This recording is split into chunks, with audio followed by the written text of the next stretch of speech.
میرے بھائیوں، پچھلے جمعے میں نے دعا اور اس کے آداب کے بارے میں قرآن اور حدیث کی روشنی میں کچھ گزارشات پیش کی تھی۔ آج انشاءاللہ دعا کی قبولیت اور عدم قبولیت کے جو اسباب ہیں، یعنی وہ لوگ جن کی دعائیں اللہ قبول فرماتا ہے اور وہ لوگ جن کی دعائیں اللہ قبول نہیں فرماتا، تاکہ ہمیں پتہ ہو، ہم اپنی اصلاح کریں اور ان لوگوں میں سے بنے جن کی دعائیں اللہ قبول فرماتا ہے۔ پچھلے جمعے میں نے چند آداب کا ذکر کیا تھا، ان میں اخلاص،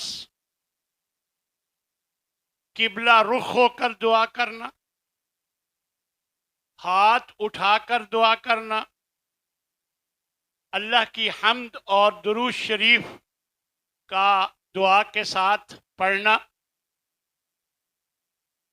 جامع قسم کی دعائیں کرنا،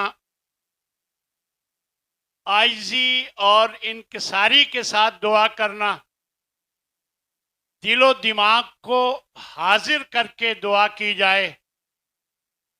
پھر میں نے آپ کو بتایا تھا کہ ہر دعا کم از کم 3 بار کی جائے اور بار بار دعا کرنا،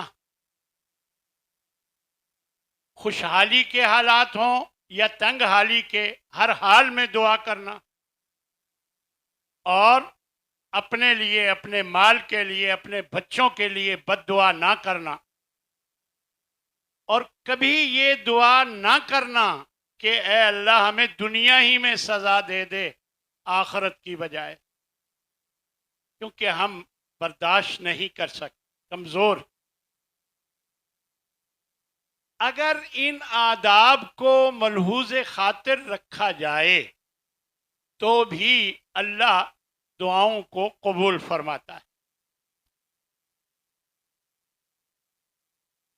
دعاؤں کی قبولیت کے حوالے سے خاص طور پر لا الہ الا انت سبحانک انی کنت من الظالمین پڑھ کر پھر اللہ سے دعا کی جائے تو ایسی دعا کو اللہ تعالی قبول فرماتے ہیں۔ حضرت سعد بن ابی وقاص رضی اللہ تعالی عنہ فرماتے ہیں کہ آپ صلی اللہ علیہ وسلم نے یہ فرمایا، انہو لم یدع بہا مسلم، جب بھی کوئی مسلمان ان کلمات کو ادا کر کے لا الہ الا انت سبحانک انی کنت من الظالمین، یہ کلمات ادا کر کے جب کوئی مسلمان دعا کرتا ہے، الا استجاب اللہ لہ بہا، اللہ اس کی وجہ سے دعا قبول فرماتا ہے۔ اسی طرح نوافل ادا کرنا، فرائض تو ادا کرنے ہی ہیں، کثرت کے ساتھ اگر نوافل ادا کیے جائیں تو اللہ اس بندے سے اتنا خوش ہوتا ہے کہ اس کی دعائیں قبول فرماتا ہے۔ وما یزال عبدی یتقرب الی بالنوافل، جب تک بندہ، یہ حدیث میں نے آپ کو بارہا سنائی کہ جب تک بندہ میرا قرب حاصل کرنے کے لیے نوافل ادا کرتا ہے، حتی احبہ، جب یہ کرتا ہے تو میں اس سے محبت کرنے لگ جاتا ہوں۔ فَإِذَا أَحْبَبْتُهُ، اور جب میں اس سے محبت کرنے لگ جاتا ہوں، كُنْتُ سَمْعَهُ الَّذِي يَسْمَعُ بِهِ، میں اس کا کان بن جاتا ہوں جس سے وہ سنتا ہے۔ کیا مطلب؟ کہ میں اس کے کان کو یہ توفیق دیتا ہوں کہ وہ میری فرما برداری کرے، نافرمانی نہ کرے۔ وَبَصَرَهُ الَّذِي يُبْصِرُ بِهَا، اور میں اس کی آنکھ بن جاتا ہوں جس سے وہ دیکھتا ہے۔ یعنی اس کی آنکھ کو خیانت کی توفیق نہیں دیتا، اس کی آنکھ کی حفاظت کر دیتا۔ وَيَدَهُ الَّتِي يَبْطِشُ بِهَا، اس کا ہاتھ بن جاتا ہوں جس سے وہ پکڑتا ہے، یعنی غلط جگہ ہاتھ نہیں ڈالتا۔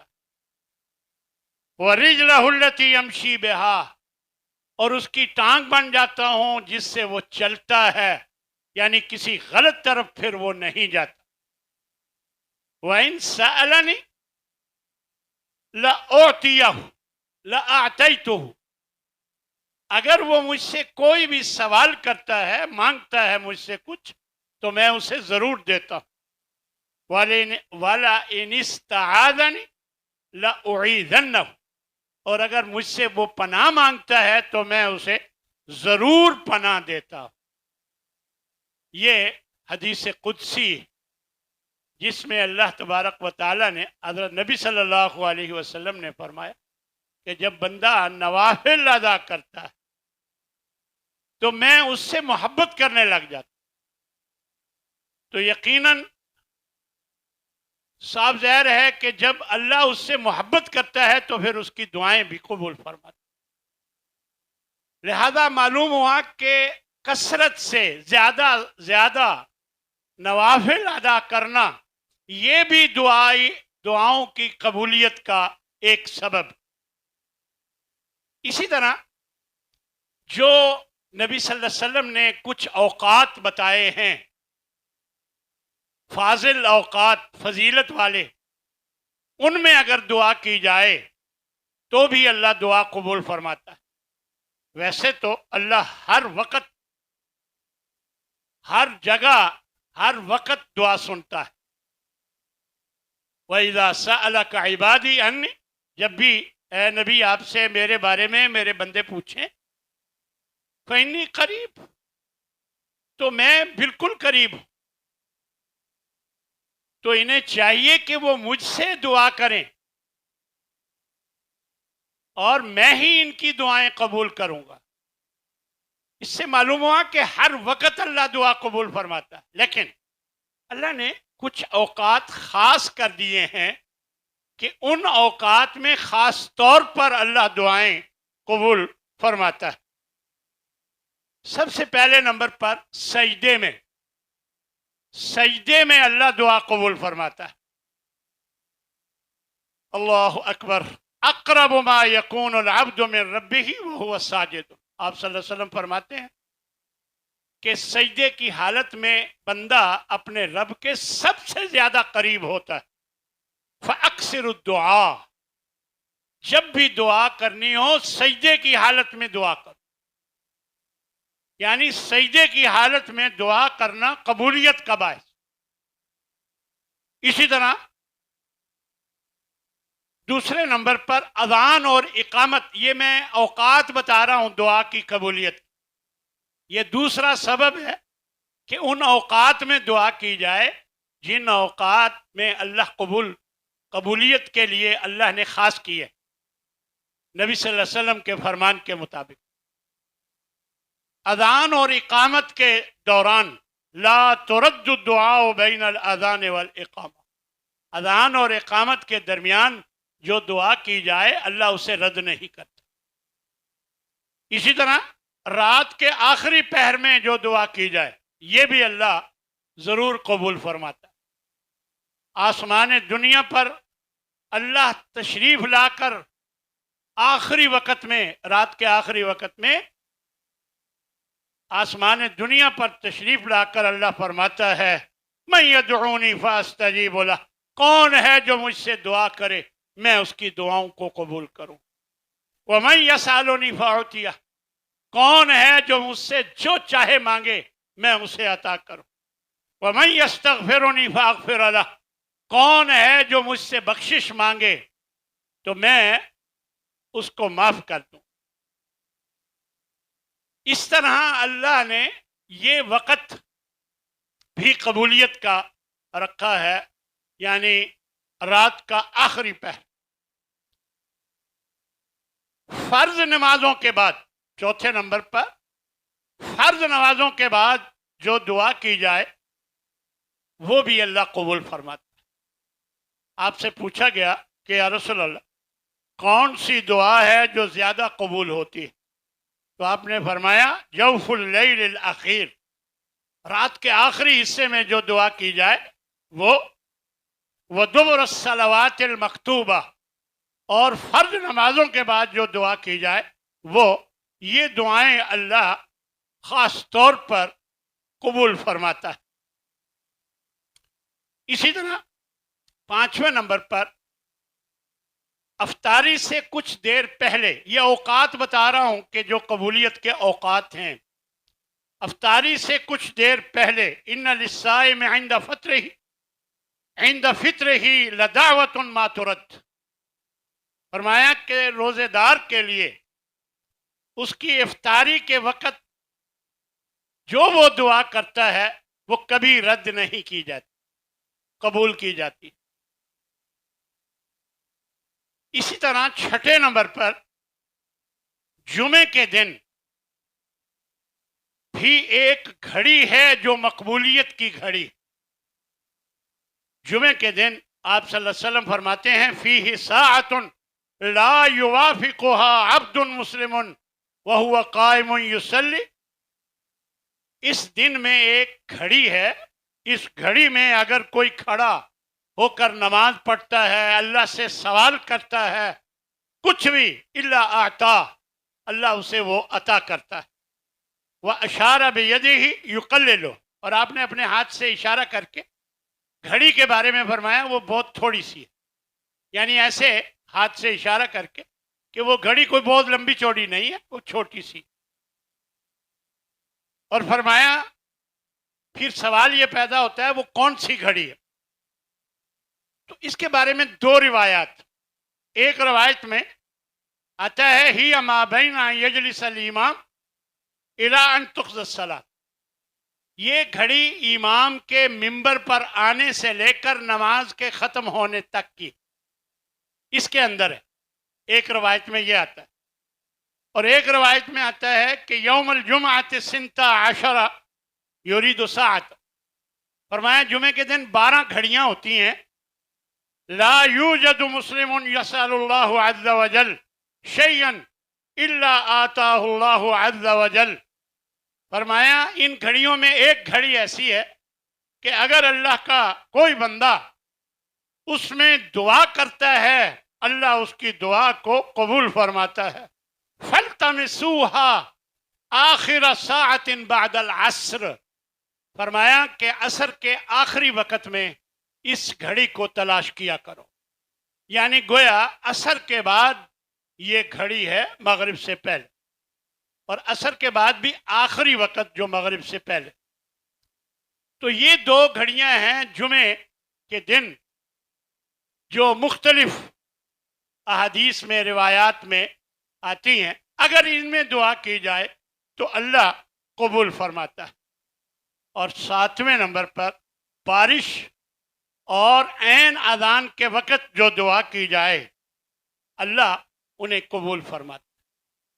سنتانی، 2 دعائیں ہیں، ما تردانی، وہ لٹائی نہیں جاتی، قبول ہوتی ہیں، الدعاء عند النداء، اذان کے وقت جو دعا کی جائے، وتحت المطر، اور جب بارش ہو رہی ہو تو دعا کی جائے، یعنی یہ اوقات ہیں، ان اوقات میں دعا کی جائے تو اللہ قبول فرماتا ہے، تو ہمیں کوشش کرنی چاہیے۔ اسی طرح میں اسباب بتا رہا تھا، 3 نمبر پر سبب تھا کہ ان فضیلت والے اوقات میں دعا کی جائے جو نبی صلی اللہ علیہ وسلم نے بتائے ہیں تو بھی دعا قبول ہوتی ہے۔ 4 نمبر پر اللہ تعالیٰ کے جو اسماء حسنی ہیں، پاک نام ہیں، اچھے اچھے، اور صفات عالیہ ہیں، ان کا واسطہ دے کر جب دعا کی جائے تو اللہ وہ بھی دعا قبول کر۔ اے بخشنے والے، یا غفار اغفر لی، اے بخشنے والے مجھے بخش، یا رزاق ارزق لی، اے رزق دینے والے مجھے رزق عطا فرما، یعنی اللہ کے جو صفات ہیں، صفاتی نام ہیں، اور جو اچھے اچھے نام ہیں، ان کا نام لے کر جو دعا کی جائے تو وہ دعا بھی قبول ہوتی ہے۔ وَلِلَّهِ الْأَسْمَاءُ الْحُسْنَى فَادْعُوا بِهَا، یہ اللہ نے قرآن مجید میں بھی فرمایا کہ اللہ کے اچھے اچھے نام ہیں، ان کے حوالے سے اللہ سے مانگا کرو۔ ایک روایت میں آتا ہے کہ آپ نے سنا کہ ایک شخص دعا کر رہا ہے اور وہ کہہ رہا ہے اللہم انی اسألک باللہ الواحد الاحد الصمد لم یلد ولم یولد، اے اللہ میں تجھ سے سوال کرتا ہوں، اے اللہ جو ایک ہے اور بے نیاز ہے، جس نے نہ کسی کو جنا نہ خود جنا گیا، ولم یکن لہ کفوا احد، اور اس کا کوئی ہمسر نہیں، اے اللہ میں تجھ سے سوال کرتا ہوں ان تغفر علی، کہ تو مجھے معاف کر دے، لذنوبی، میرے گناہوں کو معاف کر دے، انت الغفور الرحیم، بے شک تو بہت بخشنے والا اور بڑا مہربان۔ اللہ کے نبی فرماتے ہیں قد غفر لہ، یعنی یہ دعا جو کر رہا تھا اس کے بارے میں فرمایا اللہ نے اسے معاف کر دیا، اللہ نے اسے معاف کر دیا، اللہ نے 3 مرتبہ آپ نے فرمایا۔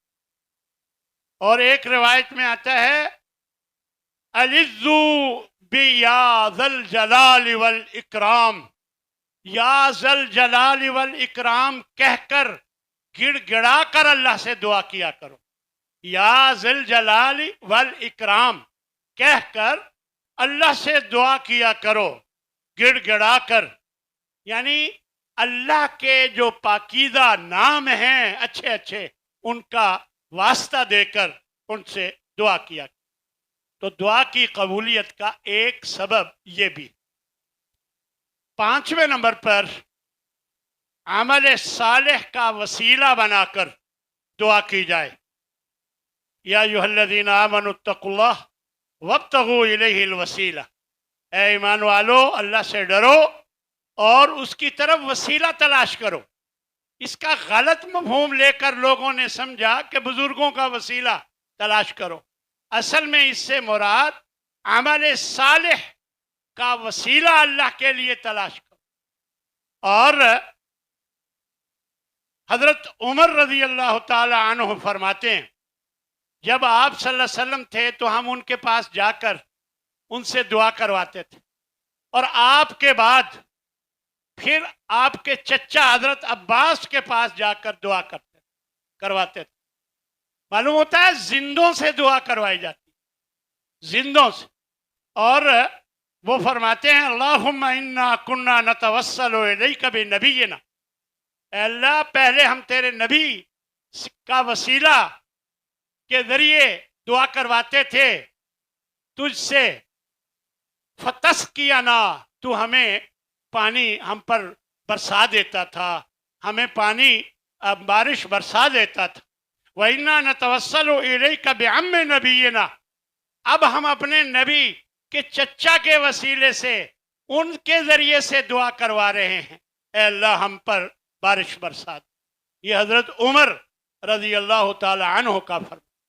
تو معلوم ہوا کہ زندوں کے وسیلے سے دعا کروائی جاتی، زندوں سے کہہ کر دعا کروائی جاتی۔ اسی طرح یہ واقعہ یقیناً عمل صالح کا وسیلہ، یہ ہم سب جانتے ہیں کہ وہ 3 لوگ جو غار میں پھنس گئے تھے وہ اپنے نیک عمل کی وجہ سے اس غار سے نکل سکے۔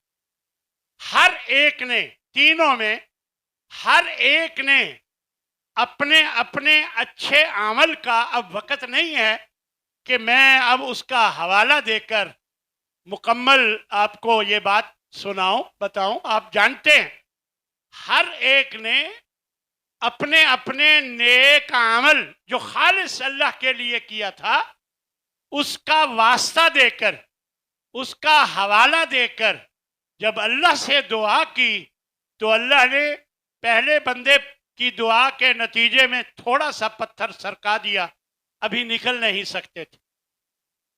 پھر جب دوسرے بندے نے اپنے نیک عمل کے حوالے سے دعا کی تو تھوڑا سا پتھر اور سرک گیا، لیکن ابھی بھی وہ بہت بڑی چٹان تھی، نکل نہیں سکتے۔ پھر جب تیسرے بندے نے اپنے نیک عمل کے حوالے سے دعا کی اللہ سے تو وہ جگہ نکلنے کی بن گئی۔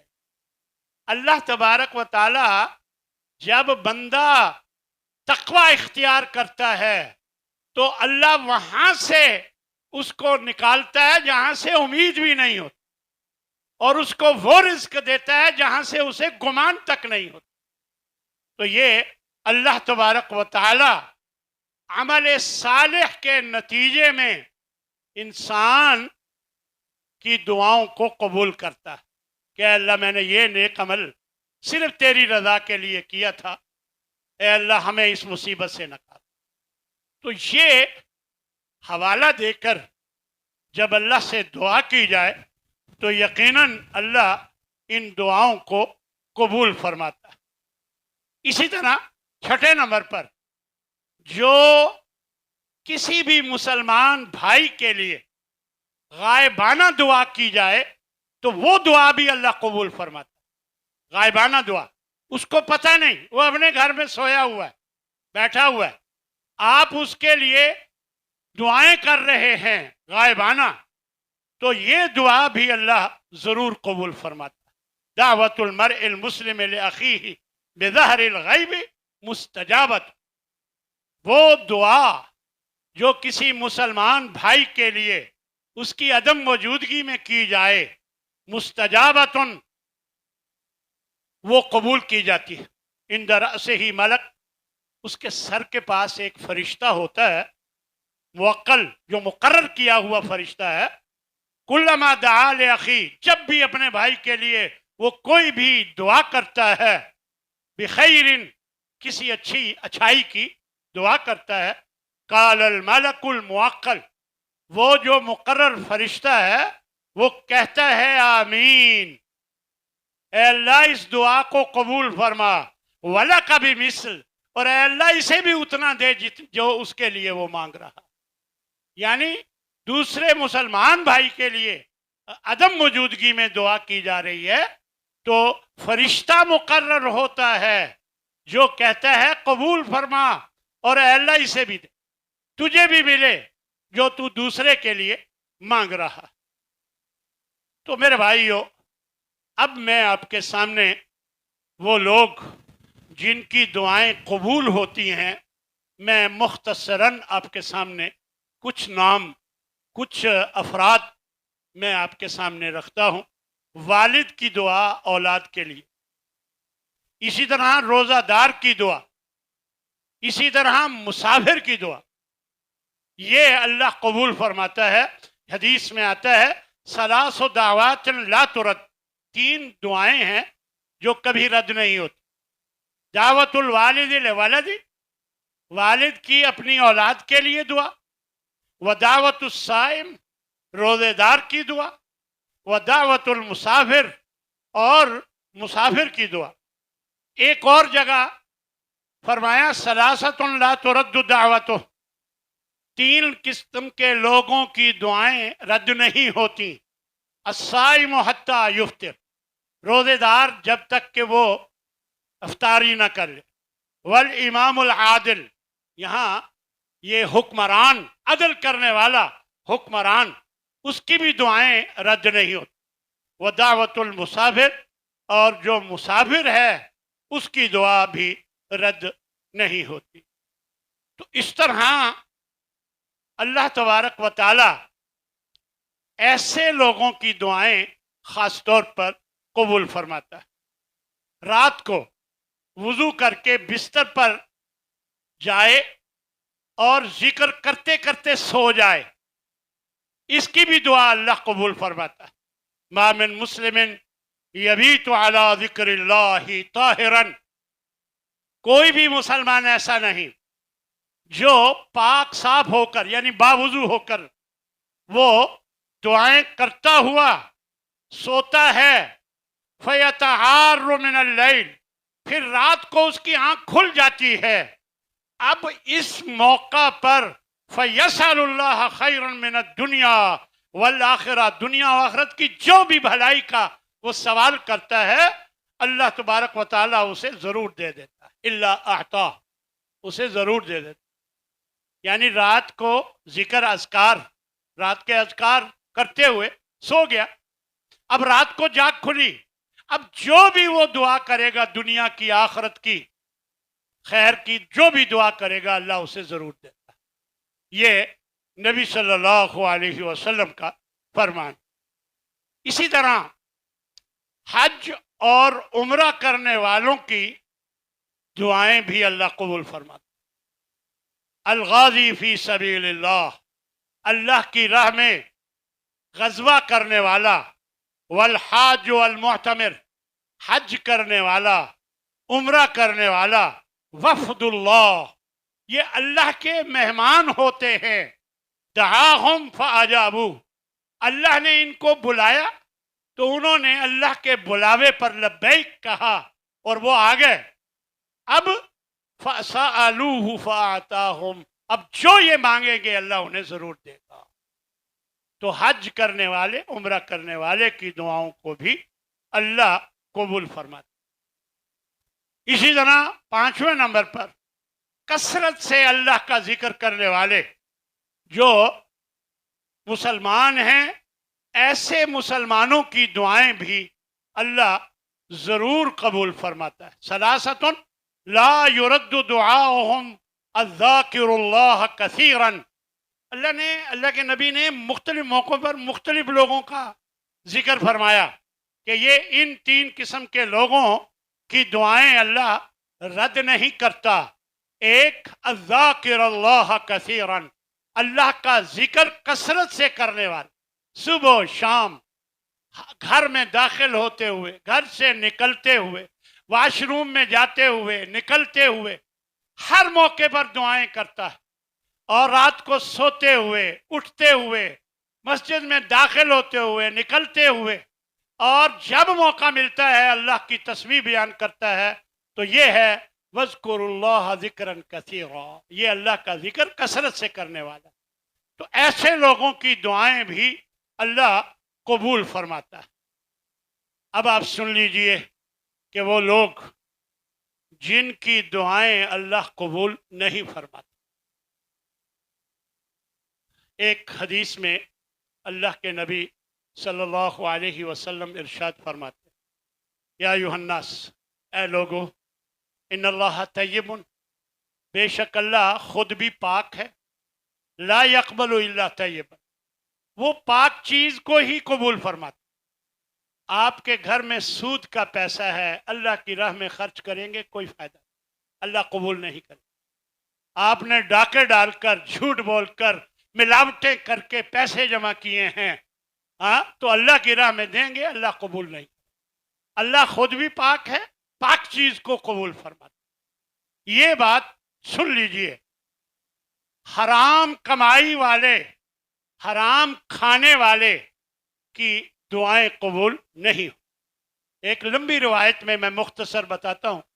آپ صلی اللہ علیہ وسلم فرماتے ہیں کہ ایک شخص ہے، دعائیں کرتا ہے، مطعمہ حرام، اس کا کھانا حرام کا، ومشربہ حرام، اس کا پینا حرام کا، وملبسہ حرام، اس کا پہننا حرام کا، فأنا یستجاب لہ، غذی بالحرام، اس کی غذا حرام کی، تو بھلا اس کی دعائیں کیسے قبول ہو سکتی؟ یہ حرام، یاد رکھیں، کھانے والے، کمانے والے، ان کی دعائیں قبول نہیں ہو۔ اسی طرح کسی گناہ یا قطع رحمی کی دعا کرنا، یہ بھی قبول نہیں کرتا۔ یعنی کسی گناہ کی دعا کرنا، ہاں جی، یا کسی قطع رحمی کی دعا کرنا، تعلقات توڑنے کی۔ ما علی الارض مسلم یدعو اللہ تعالی بدعوہ، کوئی مسلمان جب کوئی دعا کرتا ہے تو اللہ آتا، اللہ اس کی دعا کو قبول کرتا ہے۔ او صرف عنہ من السوء، اگر وہ دعا قبول نہیں کرتا تو اس سے کوئی برائی اس کے لیے ضروری تھی، کوئی بھی خرابی وہ دور کر دیتا ہے. یعنی کوئی آزمائش آنی تھی، کوئی بیماری آنی تھی، وہ دور کر دیتا ہے اس دعا کی وجہ سے. معلوم یدعو باسم، جب تک وہ دعا کسی گناہ کی نہیں کرتا، او قطیعۃ رحم، یا کسی تعلقات کو، رشتہ داری کو توڑنے کی دعا نہیں کرتا. جب تک یہ دعا نہیں ہے تو اللہ قبول فرماتا ہے. تو ایک صحابی کہنے لگے اس کا مطلب پھر ہم کثرت سے دعا کیا کریں. تو آپ نے فرمایا آپ کثرت سے کریں گے اللہ زیادہ تمہیں دے. اللہ کے پاس بہت کچھ، اللہ زیادہ تمہیں دے. اسی طرح اگر درود شریف نہ پڑھا جائے دعا کے ساتھ تو بھی دعا قبول نہیں ہوتی. حضرت علی فرماتے ہیں کہ کل دعائن محجوب، ہر دعا روک لی جاتی ہے، حتیٰ یصلی علی محمد صلی اللہ علیہ وسلم، یہاں تک کہ نبی صلی اللہ علیہ وسلم پر درود نہ پڑھا جائے. یعنی ہر دعا روک لی جاتی ہے جب تک درود شریف نہ پڑھا جائے. اور اسی طرح حضرت عمر فرماتے ہیں رضی اللہ تعالیٰ عنہ کہ ان الدعاء موقوف بین السماء والارض، زمین اور آسمان کے درمیان میں دعا ٹھہری رہتی ہے. لا یصعد، اوپر نہیں جاتی کچھ بھی، حتیٰ تصلی علی النبی کا، جب تک آپ اپنے نبی پہ درود نہیں پڑھے. معلوم ہوا کہ جب بھی کوئی دعا کرے آخر میں نبی صلی اللہ علیہ وسلم پر، یا شروع میں نبی صلی اللہ علیہ وسلم پر درود ضرور پڑھا جائے. اور یہ پہلے بھی ذکر ہوا تھا آداب میں کہ نبی صلی اللہ علیہ وسلم پر درود اور اللہ کی تعریف یہ دونوں کی جائیں تو اللہ قبول فرماتا ہے. اسی طرح امر بالمعروف اور نہی عن المنکر اگر لوگ ترک کر دیں تو ان کی دعائیں قبول نہیں ہوں. یہ بھی یعنی نیکی کا حکم دینا، برائی سے روکنا. آپ صلی اللہ علیہ وسلم فرماتے ہیں والذی نفسی بیدہ، اس ذات کی قسم جس کے قبضہ قدرت میں محمد کی جان ہے صلی اللہ علیہ وسلم، لتأمرن بالمعروف ولتنہون عن المنکر، تم ضرور نیکی کا حکم دیتے رہو گے یا برائی سے روکتے رہو گے. او اگر ایسا نہیں کرو گے، او لیوشکن اللہ ان یبعث علیکم عقابا من، وگرنہ اللہ تم پر اپنا عذاب نازل کرے گا. ثم تدعونہ، پھر تم اس سے دعائیں کرو گے، فلا یستجاب لکم، تمہاری دعائیں قبول نہیں ہوں. معلوم ہوا کہ امر بالمعروف اور نہی عن المنکر، برائی سے روکنا، نیکی کا حکم دینا، یہ ذمہ داری ہے. اگر یہ ذمہ داری ہم چھوڑ دیں تو ہماری دعائیں قبول نہیں ہوں. تو یہ بھی ایک وجہ ہے دعاؤں کی عدم قبولیت کی. آخر میں احادیث، قرآن مجید، احادیث، یہ ساری باتیں ہو چکی. ایک بزرگ گزرے ہیں ابراہیم بن ادہم، ان سے لوگوں نے سوال کیا، بڑے نیک پرہیزگار انسان تھے. ان سے لوگوں نے سوال کیا کہ ہماری دعائیں کیوں قبول نہیں ہوتی، کیا وجہ ہے کہ ہماری دعائیں قبول کیوں نہیں ہوتی. تو انہوں نے جو جواب دیا وہ ہمارے لیے بڑا فائدہ مند ہے. ویسے تو اللہ کے نبی کی بات کے بعد کسی کی بات کی کوئی ضرورت نہیں، اللہ کی اور اللہ کے رسول کی بات کے بعد کسی کی بات کی کوئی اہمیت نہیں. لیکن پھر بھی ہم اگر یہ سن لیں شاید اللہ تبارک و تعالی ہمیں ان کی اس نصیحت سے فائدہ پہنچا دے. وہ کہنے لگے کہ تمہارے دل 10 چیزوں کے سبب مردہ ہو گئے، یعنی 10 وجہ ہیں جن وجہوں سے تمہارے دل مردہ ہو گئے. نمبر 1، تم نے اللہ کو تو پہچانا ہے لیکن اس کا حق ادا نہیں کیا. اللہ کو پہچانا ہے، اس کا حق ادا نہیں کرتے ہو. نمبر 2، اللہ کا رزق کھاتے ہو لیکن اس کا شکر ادا نہیں کرتے ہو. اور نمبر 3، قرآن پڑھتے ہو اس پر عمل نہیں کرتے ہو. نمبر 4، شیطان کو دشمن سمجھتے ہو لیکن تم نے اسے دوست بنا رکھا ہے، اس کے ساتھ دوستی کر رکھی ہے، سمجھتے دشمن ہو اور کر دوستی رکھی ہے. اور 5ویں نمبر پر نبی سے محبت کا تمہارا دعویٰ ہے لیکن سنت چھوڑتے جاتے ہو، سنت پر عمل کرنے کی پرواہ نہیں کرتے. اور نبی سے محبت کا دعویٰ بھی. 6 نمبر پر جنت سے محبت کا دعویٰ ہے لیکن عمل نہیں کرتے ہو. اور 7ویں نمبر پر جہنم سے خوف کھانے کا دعویٰ ہے کہ بہت ڈر لگتا ہے جہنم سے. یہ دعویٰ تو کرتے ہو لیکن گناہوں سے اجتناب نہیں کرتے ہو. اور 8ویں نمبر پر دوسروں کے عیب ڈھونڈتے ہو اور اپنے عیبوں پہ نظر نہیں ڈالتے ہو.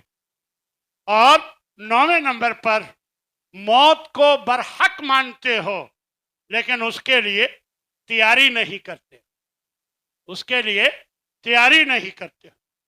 اور 10ویں اور آخری نمبر پر وہ کہتے ہیں اپنے مردوں کو دفن کرتے ہو لیکن اس سے عبرت حاصل نہیں کرتے. تو بتلاؤ تمہاری دعائیں کیسے قبول ہو سکتی؟